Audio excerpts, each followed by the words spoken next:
في أحد المستشفيات الهادئة بمدينة دمياط، كانت هناك ممرضة شابة اسمها شاهد، تعمل في قسم العناية المركزة.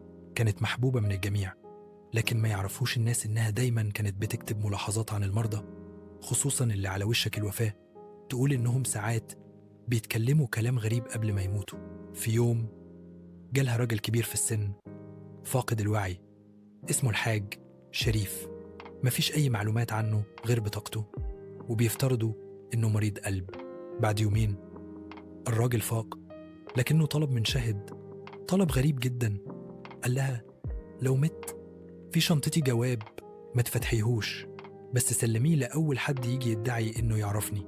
شاهد استغربت، لكنها وافقت. المفاجأة ولا حد جه يسأل عنه لمدة 6 أيام كاملة. وفي اليوم السابع توفى الحاج شريف وساب وراه الشنطة. شاهد بدافع الفضول فتحت الجواب واتفاجئت بكلمات: أنا قتلت بنتي من 20 سنة وقلبي مرتاحش من ساعتها. دفنت السر في البيت القديم اللي فيه شارع البحر، واللي يلاقيه يوصله لأهلها يمكن يسامحوني.